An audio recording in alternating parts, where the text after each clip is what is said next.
Il y a 14 siècles, Dieu a fait descendre le Coran sur l'humanité pour la guider. Il appelait les gens à être guidés vers la vérité en adhérant à ce livre. Depuis le jour de sa révélation jusqu'au jour de la résurrection, cet ultime livre divin demeurera le seul guide de l'humanité. Le style incomparable du Coran et la sagesse supérieure qu'il renferme sont des preuves irréfutables qu'il s'agit de la parole de Dieu. Mais le Coran possède aussi de nombreux attributs miraculeux, prouvant qu'il est une révélation divine. L'un de ces attributs est le fait qu'un certain nombre de vérités scientifiques, que seule la technologie du XXe siècle nous a permis de découvrir, étaient déjà affirmées dans le Coran voici 1400 ans.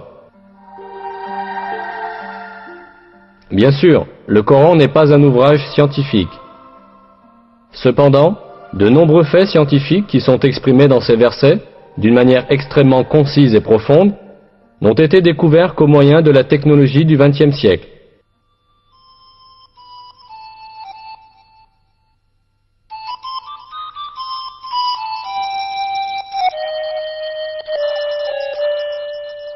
Au 7e siècle, lorsque le Coran a été révélé, la société arabe avait de nombreuses superstitions sans fondement à propos des questions scientifiques. Ne possédant pas la technologie pour observer l'univers et la nature, les anciens arabes croyaient à des légendes héritées des générations passées.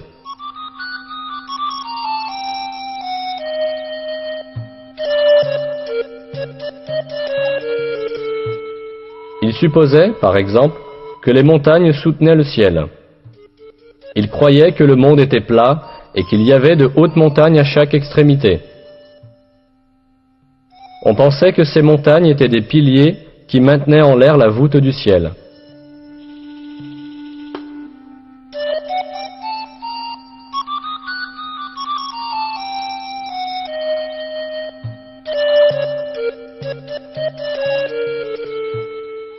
Mais ces superstitions de la société arabe furent balayées par le Coran. Par exemple, le verset « Dieu est celui qui a élevé les cieux sans piliers » abolissait la croyance que le ciel restait en l'air grâce aux montagnes. Dans de nombreux autres domaines, des faits importants furent révélés à une époque où personne n'aurait pu les connaître.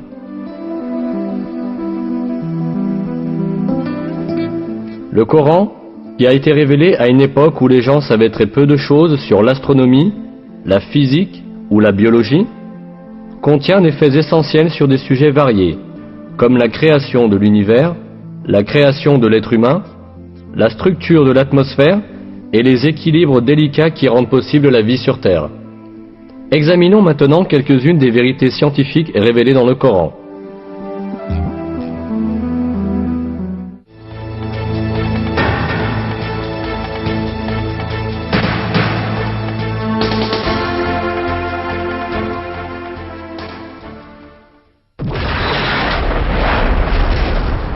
L'origine de l'univers est décrite dans le Coran dans le verset suivant. Lui, qui est à l'origine des cieux et de la terre. Cette information, donnée dans le Coran, est totalement en accord avec les découvertes de la science contemporaine. La conclusion, atteinte par l'astrophysique aujourd'hui, est que l'univers tout entier, ainsi que les dimensions de la matière et de l'espace, sont apparus à la suite d'une grande explosion qui a eu lieu hors du temps.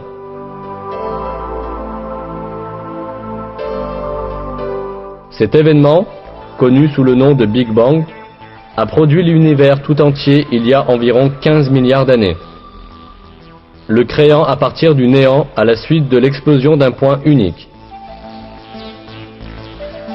Les cercles scientifiques modernes s'accordent à dire que le Big Bang est la seule explication rationnelle et prouvable de commencement de l'univers et de la manière dont l'univers est apparu.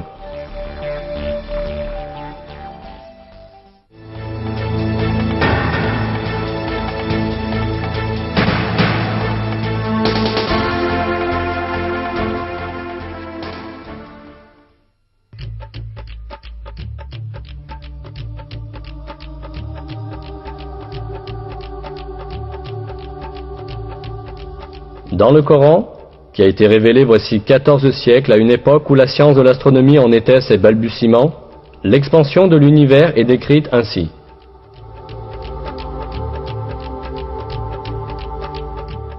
Le ciel, nous l'avons construit par notre puissance et nous l'élargissons constamment.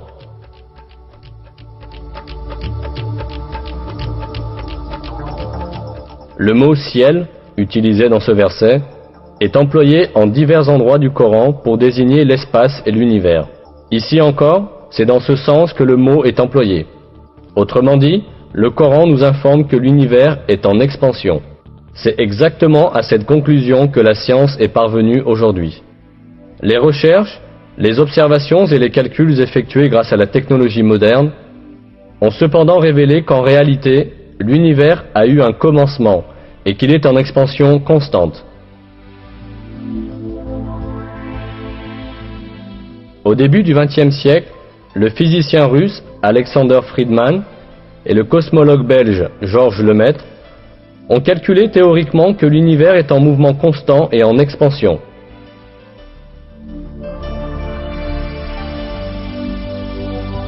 Ce fait devait être prouvé par l'observation en 1929.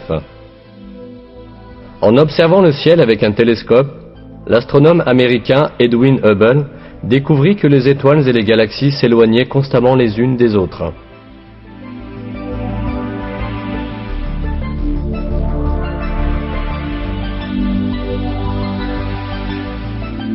Un univers dont tous les éléments s'éloignent constamment les uns des autres ne pouvait qu'être un univers en expansion constante.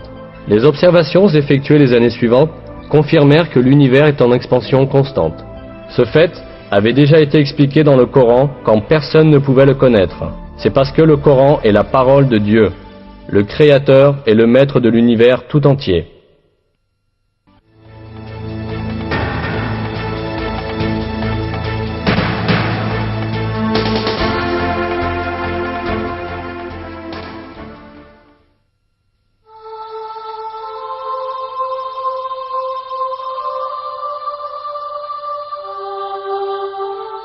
Les versets du Coran évoquant le soleil et la lune soulignent que chacun se déplace dans une certaine orbite. C'est lui qui a créé la nuit et le jour, le soleil et la lune. Chacun vogue dans une orbite.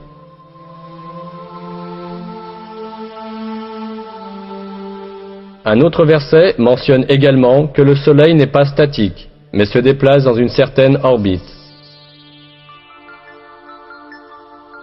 Et le soleil court vers un lieu de séjour qui lui est propre. Telle est la détermination du Tout-Puissant, de l'Omniscient.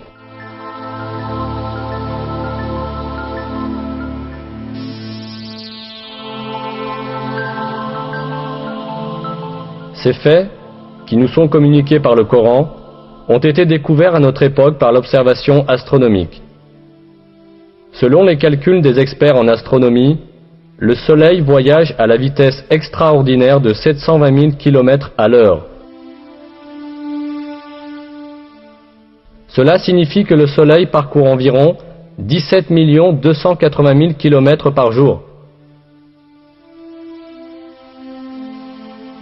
Avec le Soleil, les planètes et les satellites de son système gravitationnel parcourent aussi la même distance.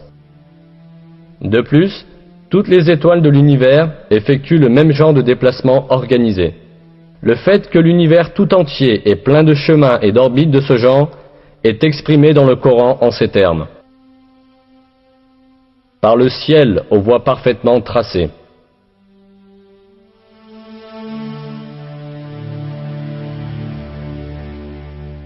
À l'époque où le Coran a été révélé, l'humanité ne possédait pas les télescopes ni les techniques d'observation de pointe que nous avons aujourd'hui, et qui permettent d'observer l'espace sur des millions de kilomètres.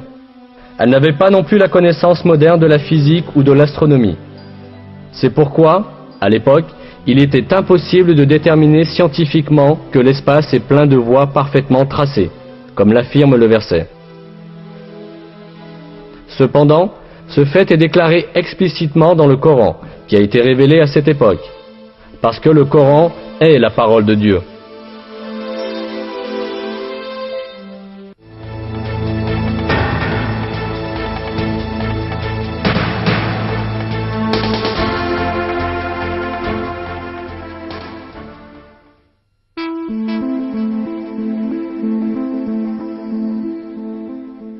Dans le Coran, Dieu attire notre attention sur un attribut très intéressant du ciel. Nous avons fait du ciel une voûte protégée, et pourtant, il se détourne de nos signes. Cet attribut du ciel a été prouvé par la recherche scientifique effectuée au XXe siècle.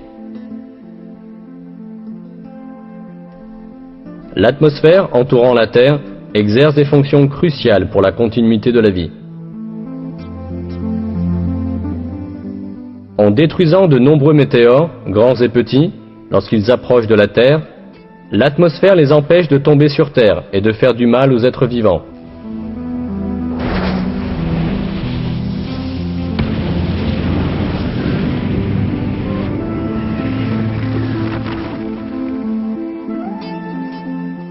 L'atmosphère filtre les rayons lumineux provenant de l'espace qui sont nuisibles pour les êtres vivants. Il est intéressant de noter que l'atmosphère ne laisse passer que les rayons inoffensifs et utiles, la lumière visible, l'ultraviolet proche et les ondes radio. Tout ce rayonnement est vital pour la vie. Les rayons ultraviolets proches, que l'atmosphère ne laisse que partiellement passer, sont très importants pour la photosynthèse des plantes et pour la survie de tous les êtres vivants. La majeure partie des rayons ultraviolets intenses émis par le Soleil sont filtrés par la couche d'ozone de l'atmosphère, et seule une partie restreinte et essentielle du spectre ultraviolet parvient jusqu'à la Terre.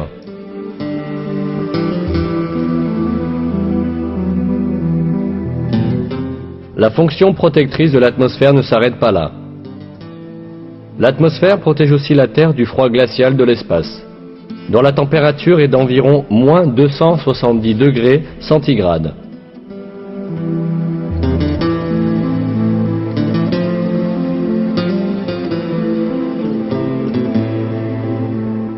Ce n'est pas seulement l'atmosphère qui protège la Terre des effets nuisibles. En plus de l'atmosphère, la ceinture de Van Allen, une couche causée par le champ magnétique de la Terre, sert également de bouclier contre le rayonnement nuisible qui menace notre planète.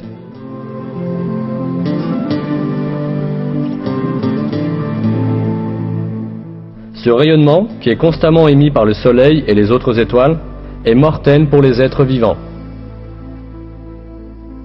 Si la ceinture de Van Allen n'existait pas, les énormes éruptions d'énergie que connaît fréquemment le Soleil détruiraient toute vie sur Terre.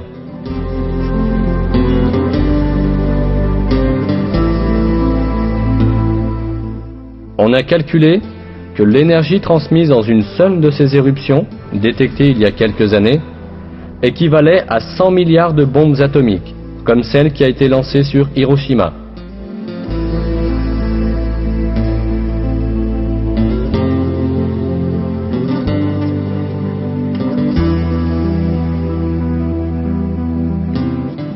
« 58 heures après l'éruption, on a observé que les aiguilles magnétiques des boussoles effectuaient des mouvements inhabituels. Et à 250 km au-dessus de l'atmosphère terrestre, la température s'est brusquement élevée